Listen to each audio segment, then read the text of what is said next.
Back in 2019, I was at this screening, which I was invited to out of nowhere. Something I'd attended a month prior. The association that held it, we got to talking. I guess they liked my vibe and I liked theirs, and we stayed in contact. And then they said, we're doing something special. We're going to be doing a screening of a movie called 21 Bridges, which stars Chadwick Boseman, and he's going to be there. And I said, oh, that's interesting. I had a long week. I had this bunch of screenings happening that time, November 2019. That was this crazy movie season, you guys probably recall. But I said, yeah, sure, I'll make this because I'd like to meet Chadwick Boseman. That sounds really cool. So my friend and I, we go for this screening.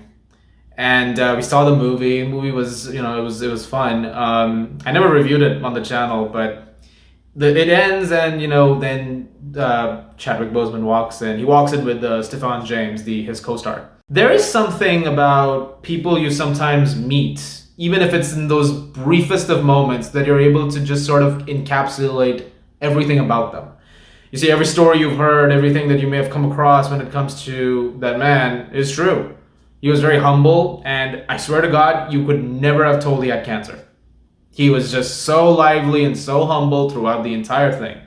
And when he was leaving, he took a few pictures, not with a lot of people. I think 5 was the limit. One of those happened to be my friend, which is a picture I took, which I got a picture. But at the same time, it's more about the memory. There's this great moment in a movie that I once saw, which was about sometimes you don't take the picture, you just want to remember a moment. It's like a mental image, and I feel like this was a mental image sort of thing. So I guess my point with all of this is that when the news hit several months later that he passed, it was just unbelievable for about 5 minutes, thinking, nah, we just saw this guy. We literally just saw him alive. There's no way he's gone. And it turns out that my friend sends me a bunch of text messages, and he says, hey, this happened. I said, no, you're bullshitting. There's no way. And I saw a tweet from a friend of mine who's a film critic. I said, is this a joke? I mean, what the hell's going on? And as soon as it was confirmed, my friend, the one I attended the screening with, he calls me, says the same exact thing that I was feeling, which was, we just saw him. Anyone who had a chance to meet him, I guess, would say that he was genuinely a pretty amazing guy.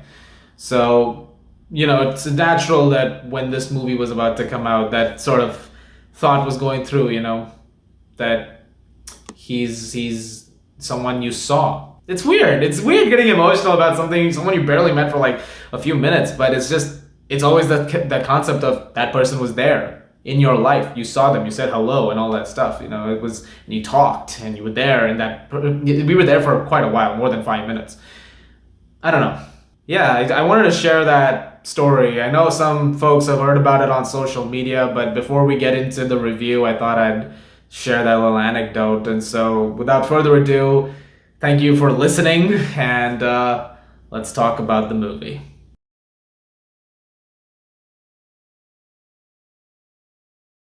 Black Panther: Wakanda Forever was directed by Ryan Coogler and is the sequel to the 2018 Black Panther movie, but it's also the culmination of Phase 4 of the MCU.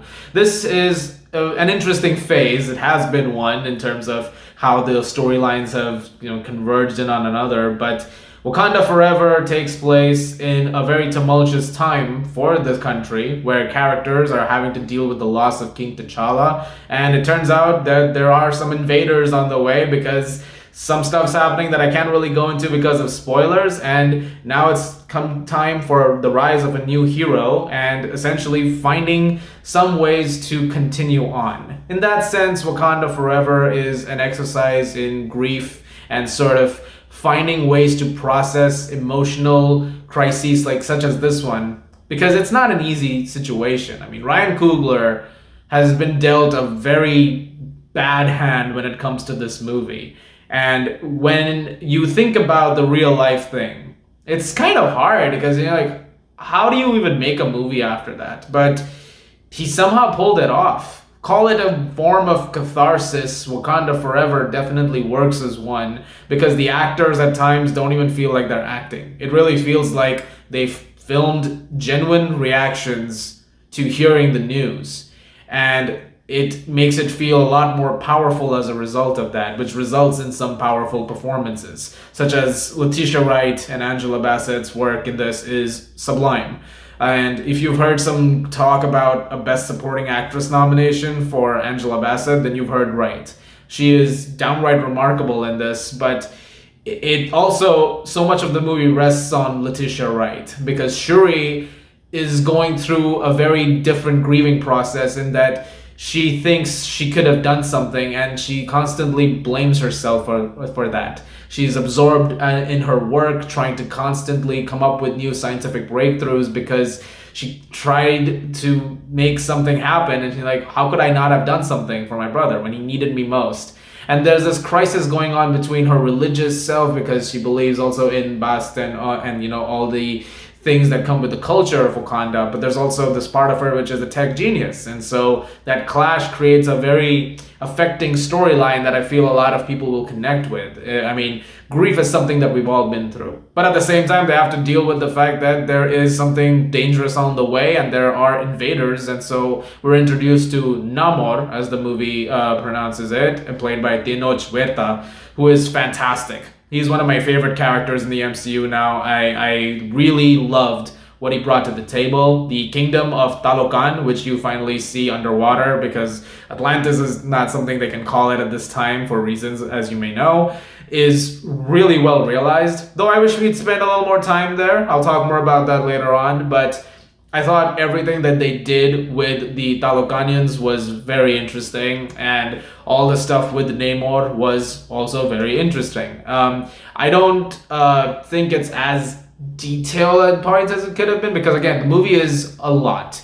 There's a lot happening in this 2 hour and 41-minute runtime, which sometimes does go through some bumpy moments. But when the movie focuses in on its central themes, it excels in more ways than one. The action is really good here too. I thought in some cases it's better than the first movie. There are some sequences that are spectacularly executed. There are some moments with like choreography choices too, which are much more brutal and more raw in comparison to the first one. So I definitely like that. Those were some things I thought in the first one could have been enhanced upon. But there is a factor to this movie where you feel the hits, so to speak. And it also helps with the fact that there are these water grenades at times that go off from the Talocanians, and so there's this power to them. But there's also the fact that Namor is really, really strong, and so whenever he punches or whenever he hits something, you feel that impact sort of come through the screen. Which is also praise to be given to Ryan Coogler for directing that, which again cannot be stressed enough, has to have been a really, really tough thing to pull off given the circumstances. Because you're trying to make a eulogy piece for Chadwick Boseman and T'Challa, but you're also telling a sequel story which is going to tie into the rest of the MCU framework. But I think for the most part, they're able to pull it off pretty solidly. There's, once again, the soundtrack is fantastic. There's a great compilation of songs which has been out for about a week now. You guys can listen to that. Some really, really great music. No Kendrick this time, but it still manages to work. Ludwig Göransson's score is once again phenomenal. This man has not missed a single time. Every time he does a score, I'm there day one, and once again, he has proven why he is one of the most interesting and fascinating composers we have in the business at the moment. The visual effects also in this one are better than the first one. It's much more enhanced. There's a few shots which definitely looked green screen. There's this one shot my friend was telling me about when we were on the way back of these characters standing in front of a background. I was like, yeah, that was a background for sure. But whatever. I mean, it's one of those things now where they'll probably fix it up for Disney Plus's release, but I'm not condoning that, by the way. I don't think that's how you should do things, but I mean, still, for the most part, it still looked really, really great. I think the movie excels as best as it can, which is, again, really, really good. It manages to be a very mature movie. It's something that I feel like people want from Marvel, because we went through a stretch where it was a lot of comedy and fun and excitement, and now you have to sort of take a step back and be like, all right, let's just get serious for a second.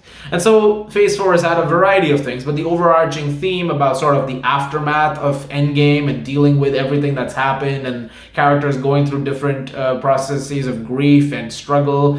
I think Wakanda Forever is the perfect movie to end of this phase on, because what bigger struggle can you think of than this actual real world loss that the characters are having to go through? And I mean, praise to the fact that this movie is as cohesive as it is. As for negatives, like I did mention, it is a bit stuffed. There's definitely a lot happening in here, which there could be moments in here and there which could be trimmed for sure. There are moments that feel like they were there because, you know, Marvel is like, we gotta make some connections. But every time it didn't connect to those things, I was like, don't do that. Just go back to the other plot. The other plot way more interesting. But sure, that was about 10-15 minutes of the movie. But all right, sure, why not? It didn't affect the rest of the movie overall for me. I mean, I still think it worked, and I do think we could have spent a little more time with the Talokanians and Namor, because as much as we get, it's really cool. But there were times where I was like, let's go back. Let's do a little bit more there. You know, I want to see more of Talokan, for instance. I mean, I wouldn't be surprised if the next announcement is, in fact, a show on Disney Plus about Talokan, because that is a thing we're doing right now. But it would be very exciting to see more of that world in the future. We don't get to see quite enough of it in this one, I think. But I do think there's an omission I've been making so far. I've had the figure right here. Let's quickly talk about Dominic Thorne as Riri Williams. I think she's cool. I loved her addition to the MCU. I think Ironheart is a fascinating character who could, you know, be really, really interesting going forward. I'm so curious to see what they do with her. And yeah, I'm excited to see the show that they've got coming out. Guys, in the end, Wakanda Forever is a really great film. I don't think it's as perfect as it can be. I'm sure the inevitable question is it better than the first one? I honestly don't know, because they're so different. Both the movies are doing totally different things, but I can tell you this is the most mature I've seen Marvel be in years. And I think this is exactly what they needed. It's a beautifully told story about accepting losses and, you know, moving forward and legacy. Let's be clear on that, because legacy has been the overarching theme of both movies. The sort of the why of the Black Panther, not so much like the who. Because at the end of the day, the mantle of Black Panther, it means more than just one person in the suit. But it also means something for people in general. It goes beyond the screen, honestly. Like, if you go back to videos from 2018, like there's this great one with Jimmy Fallon where you can see people talking about the movie and Chadwick Boseman's hiding behind the curtain and he surprises people. It's a great video because it sort of showcases just how much the movie meant to them and how much the character means to them, and sort of that legacy stamping, like going on in years to come, what that's going to mean. And I think that this film is a great encapsulation of that. It means more than just a superhero role to some people. And that is to be noted consistently. And this movie hones in on that even more and leads to a very powerful film that, despite some issues here and there, still manages to stick the landing and is definitely worth seeing. I'm going to give Black Panther Wakanda Forever a 9 out of 10. Guys, thank you very much for watching. Sorry for the story at the start for 3 minutes or so. I hope you guys watched through that. I hope you guys listened. But yeah, that was a tough one to do. Yeah, I feel like that it would have been incomplete if I didn't tell that story. But let me know what you guys think of Wakanda Forever this weekend. What are you guys' thoughts on Marvel going forward? And as always, if you like this, thank you very much for watching. Please do subscribe and like a video, help someone out. And I'll see you guys at the movies.